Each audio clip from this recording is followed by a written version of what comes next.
Hey, bonjour tout le monde. C'est le fun de vous voir en vrai en passant. Mon nom est Frédéric Paquette, donc coach agile depuis 2014, directeur expert à CGI. Donc aujourd'hui, on va parler d'hydrométrie des flux de valeur. Quand j'ai proposé le sujet au centre d'excellence, la CGI, les collègues m'ont dit ça a l'air le fun ton sujet, mais on ne sait pas trop de quoi que tu vas parler. Donc, rapidement, dans le fond, deux petites définitions pour vous, là. Donc, flux de valeur, qu'est-ce que c'est?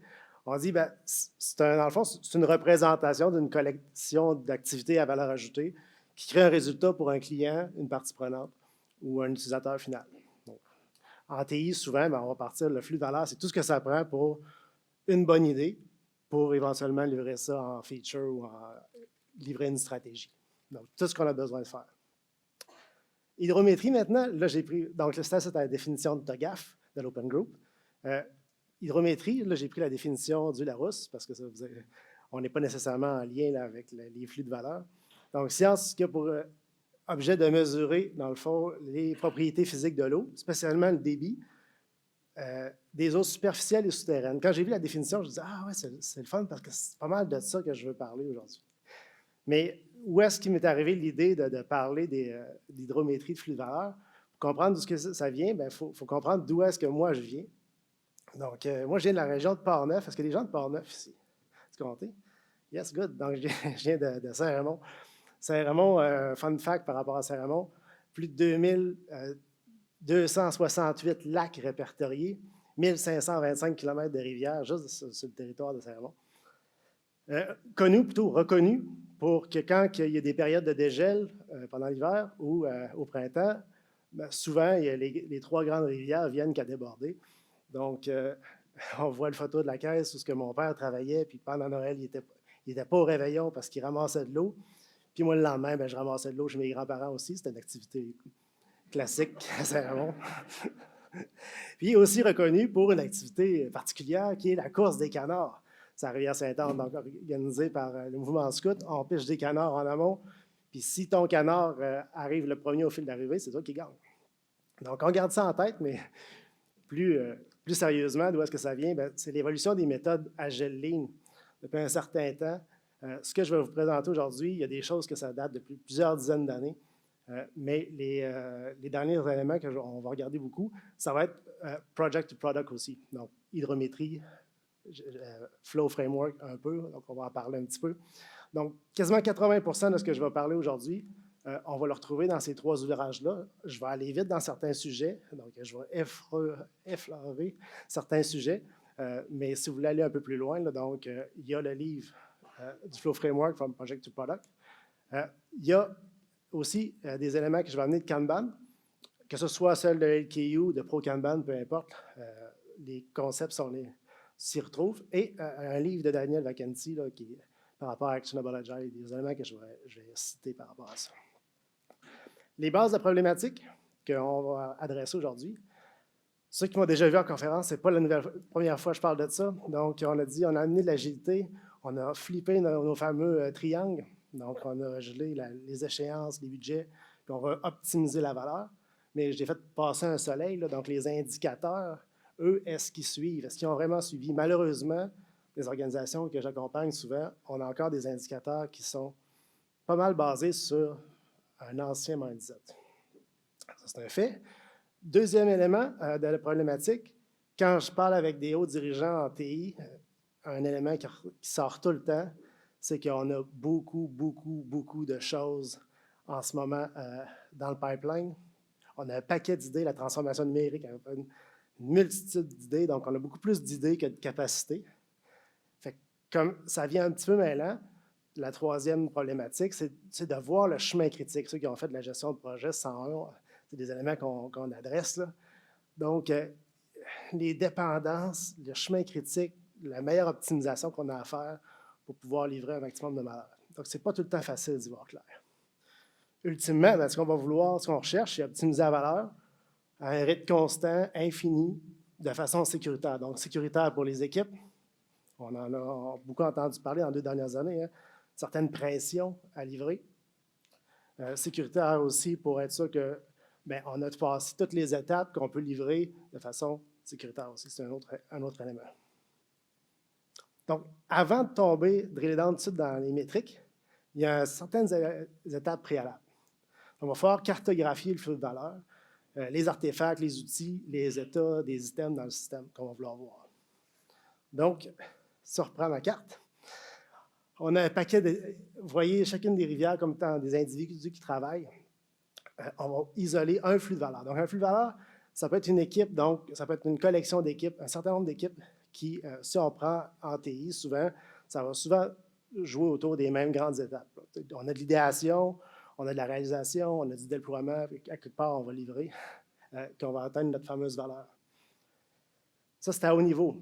Mais nos équipes, eux, qu'est-ce qu'ils ont dans le pipeline? Ils ont des éléments stratégiques, ils ont des nouveautés. De plus en plus, on parle de des équipes produits. Donc, by design, c'est des équipes produits. Bien, ils font du dev, ils font des opérations, ils font un peu de tout. Ils vont faire de l'exploration aussi. Donc, puis tous ces éléments-là, ils se retrouvent parfois dans un certain nombre d'outils aussi. Donc, on a les backlogs qui sont dans nos outils, peut-être plus les Jira, Azure DevOps de ce monde. On a des trucs dans Excel, on a des planifs, on a des fois des éléments de conformité qui se retrouvent dans un MS Project obscur, qu'il y a juste 2 personnes qui ont accès. Il y a les gestions d'incidents aussi qu'on va retrouver à d'autres éléments. Donc, ça fait quand même beaucoup de choses qui viennent de façon invisible impacter l'équipe. Première astuce, c'est sûr que les équipes, si on les bâtit, qui ont une certaine pluridisciplinarité, bien, ça va diminuer les dépendances, forcément. Donc, ça fait partie de la base quand on constitue nos équipes. Donc, on les veut le plus autonomes possible. Mais moi, à date, si vous avez une façon de générer des équipes 100% autonomes, quand il y a 50, 60 équipes, je suis preneur. Je n'ai jamais vu de place où les équipes sont 100% autonomes. Donc, surtout quand on a des éléments comme la loi 25 sur la protection des renseignements, des intentions stratégiques, genre améliorer l'expérience client. Tu ne fais pas ça tout seul dans ton équipe. Donc, il faut se parler quelque part, il faut se synchroniser. Autre élément préalable, il va falloir catégoriser les types d'items qui vont rentrer. Donc là, j'ai pris la définition vraiment du Flow Framework. Là. Catégorie, bien, il faut que ce soit mutuellement exclusif puis complètement exhaustif. Ce qui veut dire que tout ce qui rentre dans l'équipe, il faut être capable de placer ça dans une de ces catégories-là. Puis on dit un flux de valeur en santé, c'est un mix dynamique de création puis de protection, de création de valeur. Donc souvent, dans Scrum, quand on a commencé, on était beaucoup sur « il faut livrer de la valeur ». Donc on tasse les choses, c'est ça qui est le plus de... Mais la protection aussi, c'est important. Sinon, on vient qu'on va créer une certaine dette technique. Ça, c'était l'autre sujet qui est arrivé quelques années après, quand on a commencé à aborder. Donc, les catégories du Flow Framework, on les voit là, c'est les fonctionnalités, les défauts, risques, les dettes. Il y en a d'autres.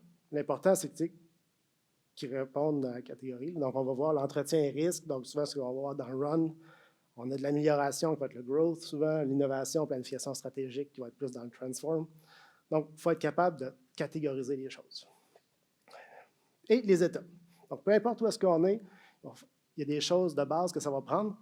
La date d'entrée dans le système, donc quand est-ce que ça a été créé, l'idée est apparue. À partir de quand c'est rendu actif, donc ça a été tiré. Donc, ça commence à être actif.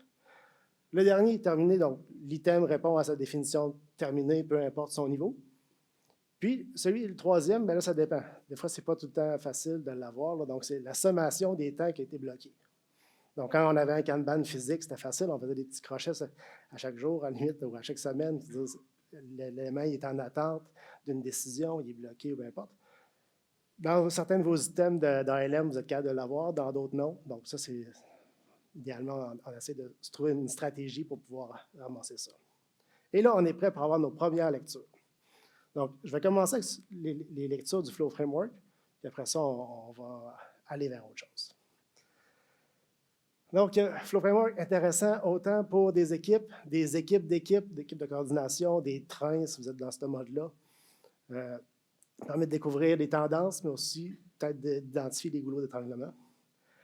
Par contre, ce qu'on va regarder aujourd'hui, ça nécessite une certaine maturité et une certaine stabilité de nos équipes. La bonne nouvelle, c'est que si vous êtes dans un mode avec des équipes produits, bien forcément, vous avez probablement une certaine maturité qui va pouvoir vous permettre de comprendre, d'interpréter. Donc, première lecture. La distribution. L'idée, c'est de voir la répartition des types d'items dans une période. Donc, dans le cas ici, on va voir de façon mensuelle comment on a réparti les items à l'intérieur de soit d'une équipe à story level, ça pourrait être l'ensemble du flux de valeur, donc ça dépend. Les métriques sont aussi bonnes d'un bord comme de l'autre. On peut voir l'appel Grenouille qui est sa rivière Sainte-Anne.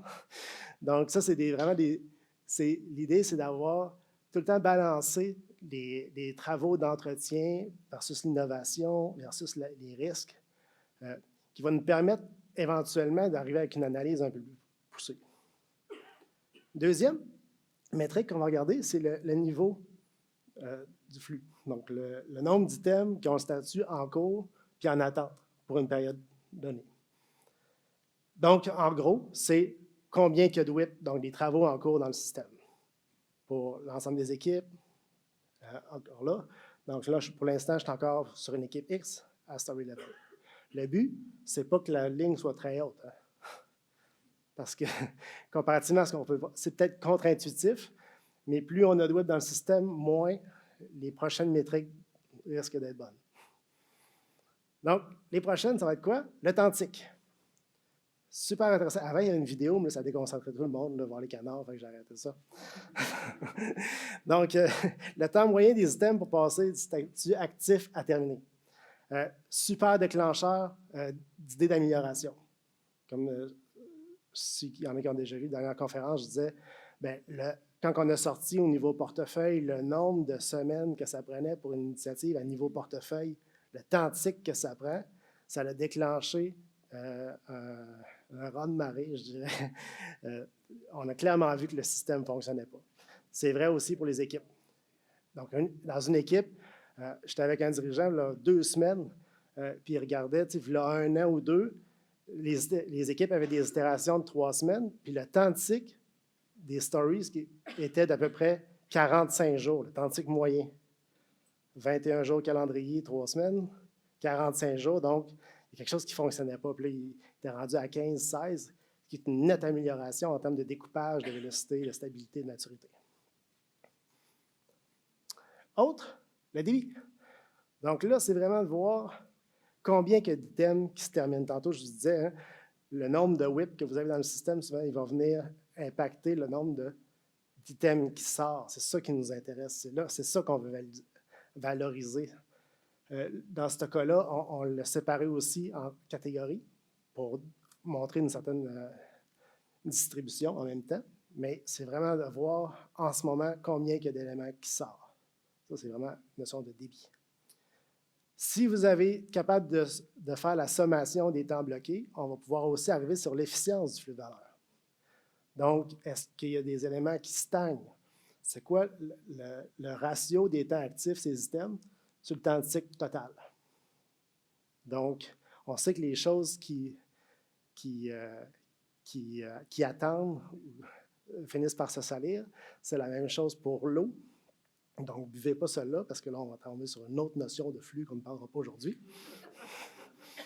Mais on va regarder l'efficience du flux. Puis c'est là qu'on va pouvoir commencer à faire, bien là, pourquoi que dans certaines catégories, les choses tardent? Pourquoi il y a des décisions qui ne se prennent pas? Et là, on peut commencer à chercher nos fameuses causes fondamentales. Et quand on a tout ça, là, je donnais à César ce qui revient à César, là, donc j'ai montré la représentation de Tasktop. En gros, c'est ce qu'on va regarder. Donc, on a une équipe X à niveau story, elle a un certain nombre de métriques de flux de valeur qui nous intéressent. On peut aussi regarder pour l'ensemble du flux de valeur, pour dire, bien, un certain nombre d'équipes. Soit on reste à niveau story parce que c'est bien correct, ou on monte à niveau feature parce que c'est peut-être un peu plus parlant pour les affaires. Mais c'est le genre de métrique qui va nous aider. Ça, c'est bien, mais moi, je trouve qu'il en manque encore. Il manque des choses pour pouvoir tomber dans un niveau d'analyse un peu plus poussé. Donc, on va aller dans le Kanban, ce qu'ils vont nous proposer, c'est les classes de service. Super intéressant. Donc, ça va nous permettre d'améliorer la prédictibilité du temps de cycle, puis de simplifier un peu l'analyse. Donc, ça, c'est les exemples de classes de service, ce n'est pas exhaustif, là, mais les exemples de classes de service. Donc, toutes les urgences, c'est ceux qui vont venir bypasser les limites de WIP en cours. Donc, les systèmes qui vont passer, c'est une urgence. Un log 4G de ce monde-là arrive, on arrête tout, puis on passe cet élément-là en priorité. Les dates fixes, super intéressant. Donc, on est en Kanban, mais on a encore des fois des contributions, des choses, des dates qu'on n'a pas le choix de respecter. Si vous êtes dans un mode à la safe, la version 6 qui s'en vient va être très, très, très orientée Kanban. Donc, une équipe Kanban qui veut amener un engagement sur un sprint, bien, forcément, elle a une date. Donc, on va les mettre aussi, qui ne seront pas traités de la même façon dans le système. On a les états normaux, puis on a tout l'intangible. Toutes les petites commandes qui arrivent. Hey, analyse-moi donc, fais-moi donc un plan sur le side. Souvent, ça arrive de la gestion, ces commandes-là. Mais les rendre visibles, c'est important parce qu'ils ont un impact sur les autres métriques. Donc, petit ajout sympathique, mais qui permet de quand même aller un petit peu plus loin dans l'analyse du flow. C'est le fun, tout ça, mais j'ai le feeling que c'est encore incomplet. Pourquoi? Bien, ça prend une certaine analyse, surtout dans un niveau coordination puis portefeuille. Puis ça démontre principalement le passé ou le présent. C'est sûr que si vous avez un certain nombre d'outillages, vous êtes capable d'être vraiment sur le présent, donc de tout mettre à la même place, de regarder en ce moment quel est l'état du système, où est-ce que sont les choses. Mais ça demeure le présent. Donc, ce n'est pas nécessairement tout le temps ça qu'on veut savoir. Mais ce que j'ai remarqué, par contre, c'est qu'au niveau de la gestion, ça aide beaucoup à adresser un certain gap. Sondage que j'ai trouvé récemment sur Microsoft qui disait, à la question, les employés, est-ce que vous êtes d'accord avec l'énoncé suivant, je me sens productif au travail? 87% des gens disent, oui, moi je me sens productif au travail. À l'autre question, ils ont demandé aux leaders dans le contexte d'un travail hybride, est-ce que vous avez la confiance que vos équipes sont productives au travail? Il y a un certain écart entre les deux. Donc, en arrivant sur des métriques de flow, en se concentrant sur ce que les équipes ont vraiment terminé, je l'ai vu tout de suite là, sur certains gestionnaires de pouvoir voir, de pouvoir qualifier ce qui sort. Ce genre de perception-là, je peux vous dire qu'ils ne l'avaient pas. Donc, ça, c'est intéressant parce que de voir les choses, d'être capable de les apprécier, ça permet de diminuer le cap. Autre métrique que moi, je trouve intéressante à ajouter, c'est vraiment le facteur humain comme énergie durable. Donc, dans le Flow Framework, eux, ils mettent ça en business result, donc en résultat. Est-ce que je ne suis pas vraiment d'accord? Pour moi, c'est comme dans la rivière, c'est le vent de face qu'on va avoir, là, ou le vent de côté. Il est là, il vient impacter nos métriques, on veut le savoir, on veut le qualifier. Donc là, j'ai mis l'Employee Net Promoter Score, le bonheur, le taux de roulement volontaire. Si vous avez des outils à la Office Vibe, l'alignement, êtes-vous en accord, la relation avec votre gestionnaire, l'harmonie dans l'équipe, c'est toutes des choses qui viennent impacter directement le flow. Puis je pense que ça vaut la peine de... Là, je l'ai mis en relation avec la distribution, mais ça aurait pu aussi bien être avec le débit. Donc, est-ce que le bonheur, on a tout le temps l'impression que des employés heureux performent davantage? C'est bien de le démontrer parce qu'après ça, ça donne encore plus de poids pour faire des éléments qui améliorent le bonheur des employés. Donc, ça nous donne un levier de plus. OK. Donc, l'analyse maintenant du flux. Donc, j'ai mis une image de passe migratoire, là, parce que ce qui est important, c'est de savoir, si on veut savoir jusqu'où les poissons frais et sa rivière, bien, on va prendre des lectures à certains endroits.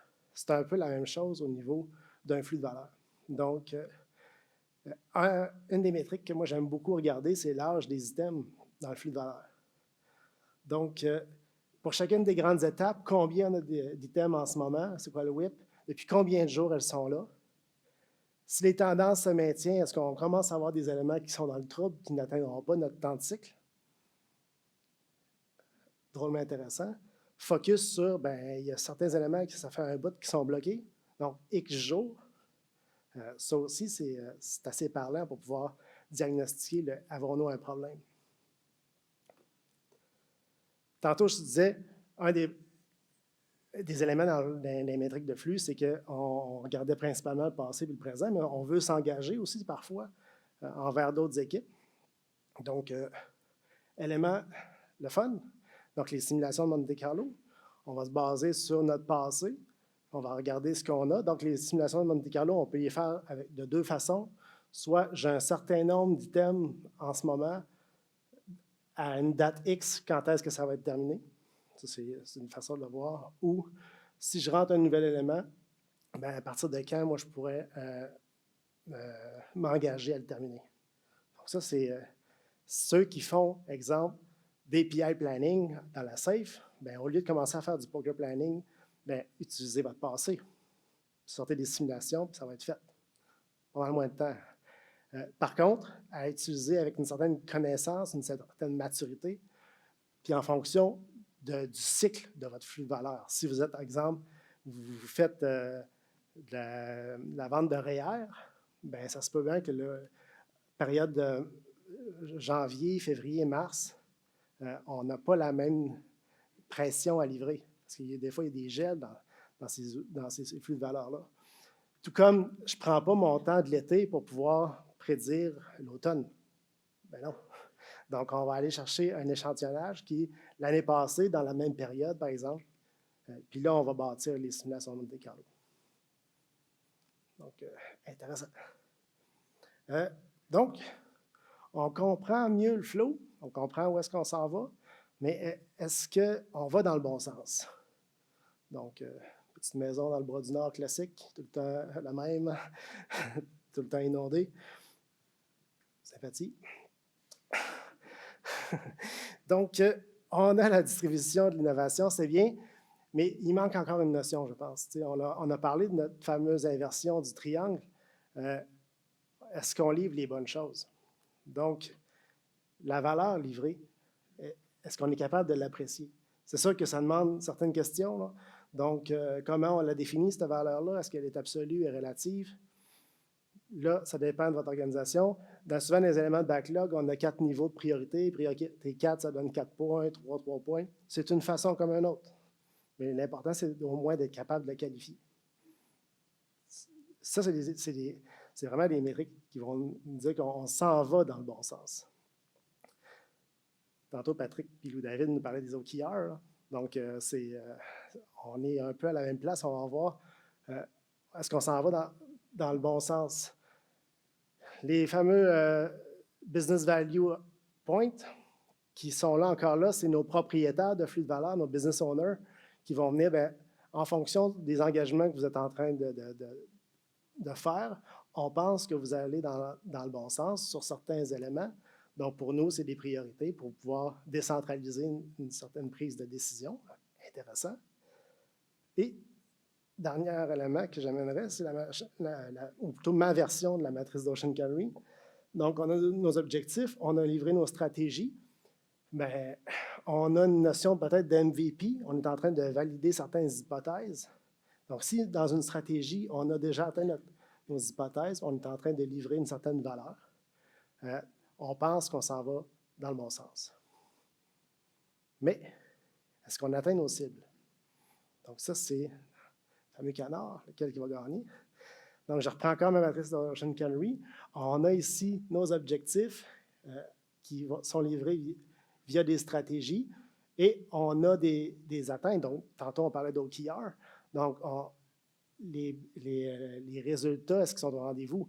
On avait un certain seuil initial, on a lancé tout un paquet d'initiatives. Bien là, peut-être qu'on a un seuil minimal qui fait qu'on a atteint notre investissement, puis on a une certaine cible qui fait qu'à partir de là, on est vraiment content. On a atteint les raisons. Donc ça, c'est une façon de visualiser. Des exemples d'indicateurs de résultats, bien, des revenus, le coût total de propriété, l'empreinte carbone, donc tous des éléments qu'on peut voir là, en fonction des stratégies de votre contexte d'entreprise. En terminant, ne cherchez pas où est-ce que vous allez trouver ça à Saint-Ramon, ça ne vient pas de là. Mais je dirais que malgré tout, il y a encore certains problèmes. Donc, les dépendances demeurent un problème. Trouver le chemin critique, c'est toujours pas évident, surtout dans un contexte de grande entreprise où on a des dizaines d'équipes en même temps, puis les backlogs sont constamment en mouvement. Donc, tout le monde joue dedans, tout le monde peaufine, affine les carnets, crée des dépendances. Les outils à date, malheureusement, on n'est pas encore super mature pour ça. Donc, difficile de voir si une équipe est en train de s'embourber, quel est l'impact sur l'ensemble des autres pour l'instant. Ce qu'on peut faire de façon peut-être un peu plus simple en gestion de projet traditionnel avec quelques projets. Et au niveau de l'agile, vu que les backlogs bougent tout le temps, c'est un peu plus difficile. Mais, lueur d'espoir, au niveau du lean manufacturing, moi, il y a 20 ans, on adressait déjà ces éléments-là. Donc, on faisait déjà des méthodes, on utilisait des méthodes d'intelligence artificielle pour optimiser l'ordonnancement de production. Donc, on était capable de dire, bien, cette séquence-là, en ce moment, c'est elle qui livre le maximum de valeur. Donc, la seule affaire il faut trouver nos critères qui vont être capables de dire que cette séquence-là est meilleure qu'une autre. C'est quoi les critères? Bien, ça peut être le coût du délai, donc le coût de ne pas faire quelque chose tout de suite. Ça peut être la valeur d'affaires, ça peut être la distribution parce qu'on veut répartir la livraison de valeur et la protection. Ça peut être des dates convenues, ça peut être des dépendances. Donc, il y a un certain nombre de facteurs qu'on doit prendre en considération.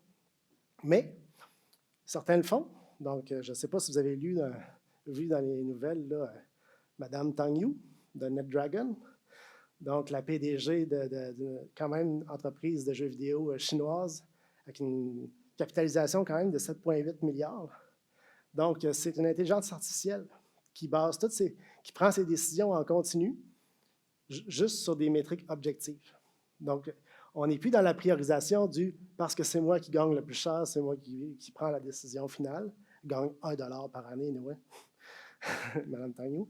Mais c'est vraiment une façon de voir, puis je pense que ça s'en vient de plus en plus, là, on le voit dans les outils d'ALM, d'utiliser l'intelligence artificielle pour voir l'impact, ne serait-ce que d'être capable d'apprécier l'impact d'un retard d'une équipe sur ses contributions sur l'ensemble du chemin critique. Je pense que c'est possible.